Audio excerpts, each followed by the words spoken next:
Hi everyone, I finally got to the point where I feel I can continue and finish our Paddington series without our beautiful Harley to grace the screens. I've decided to pick a somewhat pretty spot somewhere to film these last recordings, and today it is a gorgeous Canberra autumn sunshiny day. We are on to the last book of the series. It is called Paddington Here and Now, and this was written in 2008, 50 years after Michael Bond penned his original Paddington stories. Magically, Paddington and some of our other main characters haven't actually aged by 50 years. However, society has changed, and it's curious to see how these stories make commentary about that change. So the first story is called Parking Problems. Chapter 1, Parking Problems. "My shopping basket on wheels has been towed away," exclaimed Paddington hotly. He gazed at the spot where he had left it before going into the cut-price grocers in the Portobello market. In all the years he had lived in London, such a thing had never happened to him before, and he could hardly believe his eyes. But if he thought staring at the empty space was going to make it reappear, he was doomed to disappointment. "It's coming to something if a young bear gent can't leave his shopping basket unattended for 5 minutes while he's out going about his business," said one of the stallholders who normally supplied Paddington with vegetables when he was out shopping for the Brown family. "I don't know what the world's coming to." "There's no give and take any more," agreed a man at the next stall. "It's all take and no give. They'll be towing us away next, you mark my words." "You should have left a note on it saying back in 5 minutes," said a third one. "Fat lot of good that would have done," said another. "They don't give you 5 seconds these days, let alone 5 minutes. Paddington was a popular figure in the market, and by now a small crowd of sympathisers had begun to gather. Although he was known to drive a hard bargain, he was much respected by the traders. Receiving his custom was regarded by many as being something of an honour, on a par with having a sign saying they were by appointment to a member of the royal family. "The foreman of the truck said it was in the way of his vehicle," said a lady who had witnessed the event. "They were trying to get behind a car they wanted to tow away." "But my buns were in it," said Paddington. "Were is probably the right word," replied the lady. "I dare say even now they've parked in some side street or other, wolfing them down. Driving those great big tow-away trucks of theirs must give them an appetite." "I don't know what Mr. Gruber is going to say when he hears," said Paddington. "They were meant for our 11s. "Look on the bright side," said another lady. "At least you've still got your suitcase with you. The basket could have been clamped. That would have cost you £80 to get it undone. And you would have had to hang about for half the day before they got around to doing it," agreed another. Paddington's face grew longer and longer as he listened to all the words of wisdom. £80, he exclaimed. "But I only went in for Mrs. Bird's bottled water." "You can buy a new basket on wheels in the market for £10, chimed in another stallholder. "I dare say if you haggle a bit you could get one for a lot less," said another. "But I've only got 10p, said Paddington sadly. "Besides, I wouldn't want a new one. Mr. Brown gave mine to me soon after I arrived. I've had it ever since." "Quite right," agreed an onlooker. "You stick to your guns. They don't come like that these days. Them new ones is all plastic. Don't last 5 minutes. If you ask me," said a lady who ran a knick-knack stall, "it's a pity it didn't get clamped. My Sid would have lent you his hacksaw like a shot. He doesn't hold with that kind of thing." "Pity you weren't here in person when you did it," said another stallholder. "You would have been able to lie down in the road in front of their truck as a protest. Then we could have phoned the local press to send over one of their photographers, and it would have been in all the papers." "That would have stopped the lorry in its tracks," agreed someone else from the back of the crowd. Paddington eyed the man doubtfully. "Supposing it didn't?" he said. "In that case, you would have been on the evening news," said the man. "Television would have had a field day interviewing all the witnesses."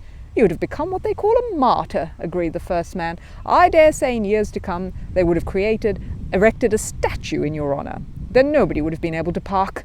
"What you need," said the fruit and vegetable man, summing up the whole situation, "is a good lawyer. Someone like Sir Bernard Grumble.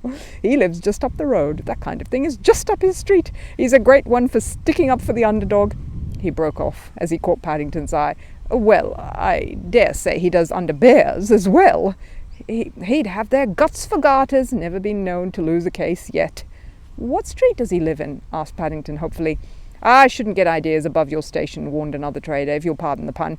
They do say he charges an arm and a leg just to open his front door to the postman." "If I were you," said a passer-by, "before you do anything else, I suggest you go to the police station and report the matter to them. I dare say they'll be able to arrange counselling for you."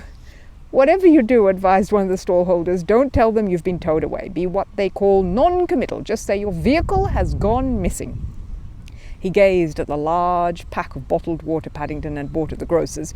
"You can leave those with me. I'll make sure they don't come to any harm." Paddington thanked the man for his kind offer, and after waving goodbye to the crowd, he set off at a brisk pace towards the nearest police station.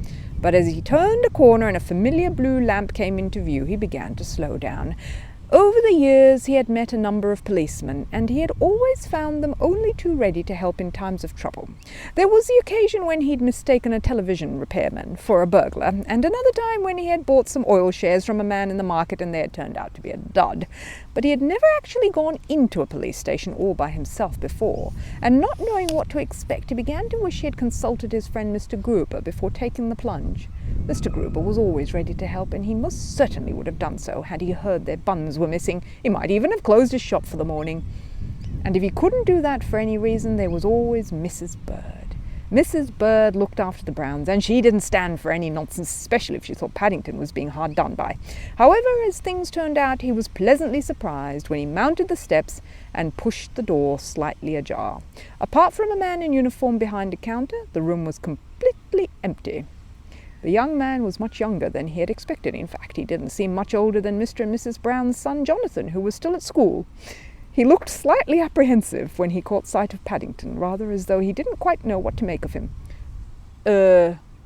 Sprechen Sie Deutsch?" which means, "Do you speak German?" he ventured nervously. "Bless you," said Paddington, politely raising his hat. "You can borrow my handkerchief if you like." The policeman gave him a funny look before trying again.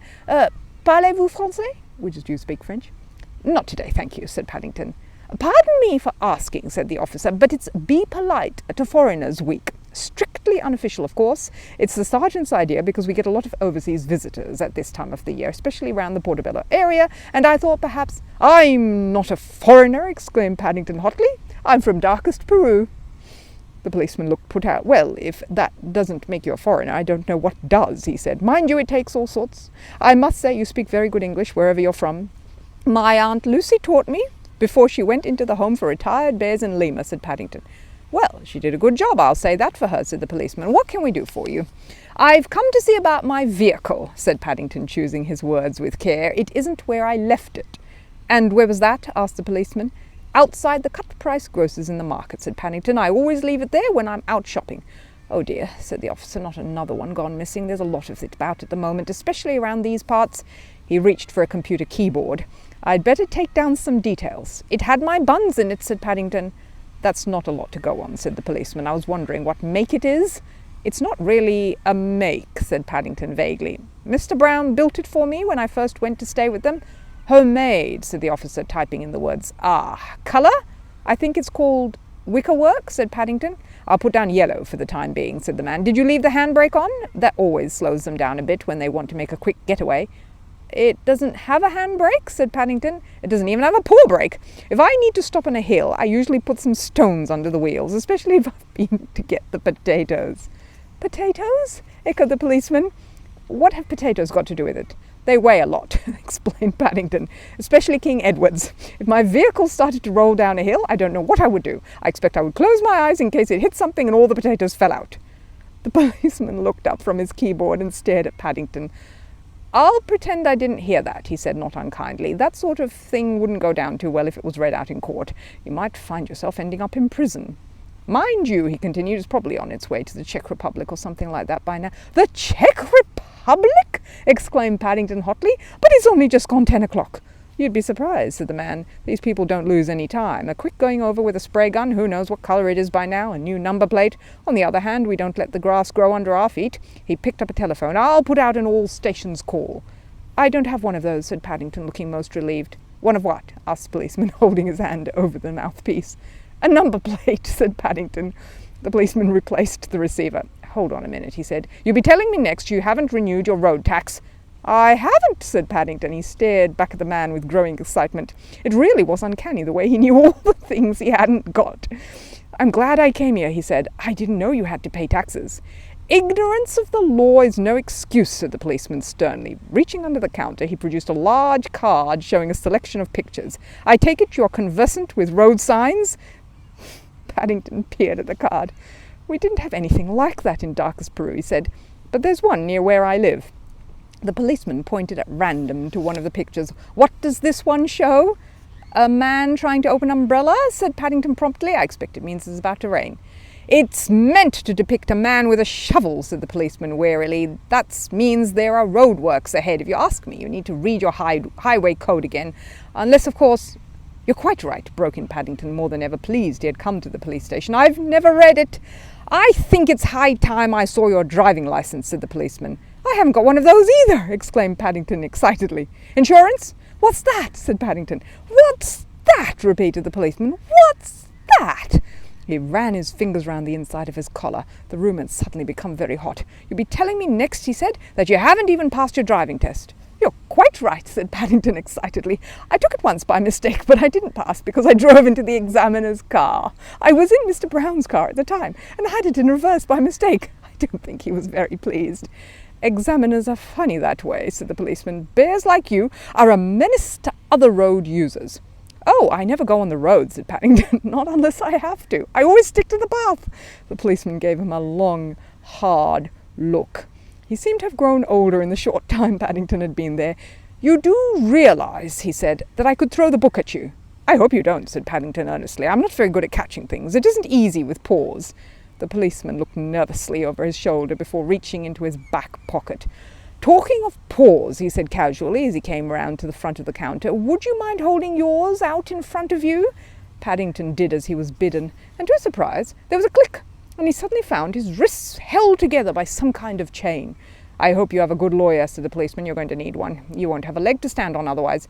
I shan't have a leg to stand on, repeated Paddington in alarm. He gave the man a hard stare. But I had two when I came in. I'm going to take your dabs now, said the policeman. My dabs, repeated Paddington in alarm. Fingerprints, explained the policeman. Only in your case, I suppose, we shall have to make do with paws. First of all, I want you to press one of them down on this ink pad, then on some paper, so that we have a record of it for future reference. Mrs. Bird won't be very pleased if it comes off on the sheet, said Paddington. After that, said the policeman, ignoring the interruption, you are allowed one phone call. In that case, said Paddington, I would like to ring Sir Bernard Crumble. He lives near here. He's supposed to be very good on motoring offences. I don't know if he does shopping baskets on wheels, but if he does, they told me at the market that he will have your guts for garters. The policeman stared at him. Did I hear you say shopping basket on wheels? He exclaimed. Why ever didn't you tell me that in the first place? You didn't ask me, said Paddington. I have a special licence for it. It was given to me when I failed my driving test in a car. They said it would last me all my life. I expect Sir Bernard would want to see it. I keep it in a secret compartment of my suitcase. I can show it to you if you like. At least I could if I had it with me and if I was able to use my paws. He stared at the policeman, who seemed to have gone a pale shade of white. Is anything the matter? He asked. Would you like a marmalade sandwich? I keep one under my hat in case of an emergency. The policeman shook his head. No, thank you, he groaned as he removed the handcuffs. It's my first week on duty. They told me I might have some difficult customers to deal with, but I didn't think it would start quite so soon. I can come back later if you like, said Paddington hopefully. I'd much rather you didn't, began the policeman. He broke off as the door opened and an older man came into the room. He had some stripes on his sleeve and he looked very important. Ah, said the man, consulting a piece of paper as he was holding. Bush hat, blue duffel coat, fits the description I was given over the phone. You must be the young gentleman who's had trouble with his shopping basket on wheels. He turned to the first policeman. You did very well to keep him talking, Finsbury. Full marks. It was nothing, Sarge, said the constable, who seemed to have got some of his colour back. It seems there's been a bit of a mix-up with the lads in the towaway department, continued the sergeant, turning back to Paddington. They put your basket on their vehicle for safekeeping while they were removing a car and forgot to take it off again. It went back to the depot with them. They've put some fresh buns in it for you. Apparently, somehow or other, the ones that were in it got lost en route. Even now, the basket's on its way back to where you left it, and there's nothing to pay. What do you say to that? Thank you very much, Mr. Sarge, said Paddington gratefully. It means I shan't have to speak to Sir Bernard Crumble after all. If you don't mind, I shall always come here first if ever my shopping basket on wheels gets towed away. "That's what we're here for," said the sergeant, "although I think I should warn you, it may be a bit heavier now than when you first set out this morning." "Quite right, too," said Paddington's friend Mr. Gruber, when they eventually sat down to their elevenses, and Paddington told him the full story, including the moment when he got back to the market and found to his surprise that his basket on wheels was full to the top with fruit and vegetable. "You have been a very good customer over the years, and I dare say none of the traders want to see you go elsewhere. It's a great compliment to you, Mr. Brown. All the same," he continued, "it must have been a nasty experience while it lasted.